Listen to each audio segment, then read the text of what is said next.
مرد اور عورت کی نماز قرآن و حدیث کی روشنی میں جامع بیان۔ الحمدللہ رب العالمین والصلاۃ والسلام علی سید الانبیاء والمرسلین والآلاء و اصحابہ اجمعین اما بعد۔ نماز اسلام کا ایک عظیم رکن ہے جو ہر مسلمان مرد اور عورت پر فرض ہے۔ یہ اللہ تعالیٰ سے قرب اور تعلق مضبوط کرنے کا سب سے بڑا ذریعہ ہے۔ بہت سے لوگوں کے ذہن میں یہ سوال پیدا ہوتا ہے کہ کیا مرد اور عورت کی نماز میں کوئی فرق ہے؟ اور اگر ہے تو کیا یہ فرق حضرت محمد کی سنت سے ثابت ہے؟ سب سے پہلے یہ سمجھنا ضروری ہے کہ رسول اللہ نے نماز کا ایک عمومی طریقہ سکھایا جو مرد و عورت دونوں کے لیے یکساں ہے۔ آپ کا فرمان ہے، نماز اس طرح پڑھو جیسے مجھے نماز پڑھتے ہوئے دیکھتے ہو۔ صحیح بخاری۔ اس حدیث سے واضح ہوتا ہے کہ نماز کے بنیادی ارکان جیسے قیام، رکوع، سجدہ، تشہد اور دیگر افعال سب کے لیے مشترک ہیں۔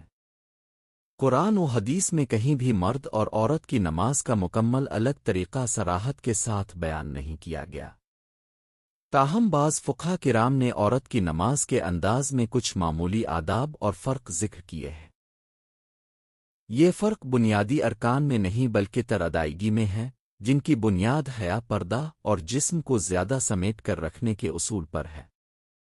خصوصاً فقہ حنفی میں یہ وضاحت ملتی ہے کہ مرد نماز میں نسبتاً کھلے اور مضبوط انداز میں قیام کرتا ہے، رکوع میں کمر سیدھی رکھتا ہے اور سجدے میں بازو زمین سے الگ رکھتا ہے، جبکہ عورت کو یہ طریقہ سکھایا گیا ہے کہ وہ اپنے جسم کو زیادہ سمیٹ کر رکھے، قیام میں زیادہ پردہ اختیار کرے، رکوع و سجدہ میں نرمی اور سکڑاؤ کے ساتھ ادائیگی کرے تاکہ ستر اور حیا زیادہ محفوظ رہے، اور تشہد میں بھی نسبتاً سمٹ کر بیٹھے۔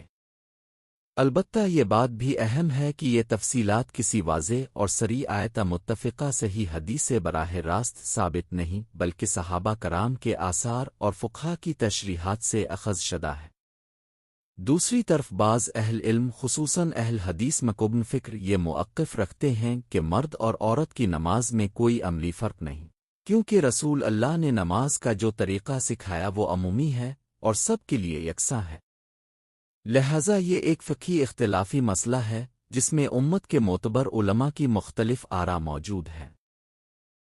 ایسی صورت میں ہر مسلمان کو چاہیے کہ وہ اپنے اعتماد والے عالم مسلک کے مطابق عمل کرے اور دوسروں کے طریقے کو غلط باطل نہ سمجھے۔ آخر میں اصل بات یہ ہے کہ نماز کی روح خشوع خضوع اور اخلاص ہے۔ چاہے مرد ہو یا عورت، اگر نماز دل کی حاضری اور سمت کے مطابق ادا کی جائے تو یہی اللہ کے ہاں مقبول ہے۔ اللہ تعالی ہمیں صحیح سمجھ اور بہترین طریقے سے نماز ادا کرنے کی توفیق عطا فرمائے، آمین۔ عورت کی نماز اور حیا قرآن و حدیث کی روشنی میں اسلام میں عورت کی حیا اور پردہ کو بہت بلند مقام حاصل ہے، اور عبادات خصوصاً نماز میں بھی اس کا خاص لحاظ رکھا گیا ہے۔ اسی لیے یہ سوال اہم ہے کہ عورت کے لیے نماز کی ادائیگی کا بہترین طریقہ کیا ہے اور وہ کہاں نماز ادا کرے۔ سب سے پہلے ہمیں نبی کریم کی تعلیمات کی طرف رجوع کرنا چاہیے۔ آپ نے فرمایا، عورت کا اپنے گھر میں نماز پڑھنا زیادہ افضل ہے، ابو داؤد۔ ایک اور روایت میں ہے، عورت کی سب سے بہترین نماز وہ ہے جو وہ اپنے گھر کے اندرونی حصے میں ادا کرے۔ ان احادیث سے واضح ہوتا ہے کہ عورت کے لیے گھر میں نماز ادا کرنا زیادہ افضل ہے، کیونکہ یہ اس کی حیا، پردہ اور سکون کے زیادہ قریب ہے۔ گھر میں نماز پڑھنے کی فضیلت۔ اسلام عورت کو یہ اختیار دیتا ہے کہ وہ گھر میں مکمل سکون اور پردے کے ساتھ نماز ادا کرے۔ یہ اس کی عزت اور حفاظت کا ذریعہ ہے، فتنوں سے بچاؤ کا سبب ہے، عبادت میں یکسوئی پیدا کرتا ہے۔ مسجد میں نماز کا حکم۔ اگرچہ گھر میں نماز افضل ہے، لیکن اسلام نے عورت کو مسجد جانے سے منع نہیں کیا۔ نبی کریم نے فرمایا، اللہ کی بندیوں کو اللہ کی مسجدوں سے مت روکو، صحیح بخاری۔ اس سے معلوم ہوا کہ عورت مسجد جا سکتی ہے، لیکن شرط یہ ہے کہ وہ مکمل پردے، سادگی اور حیا کے ساتھ جائے، خوشبو اور زینت سے اجتناب کرے۔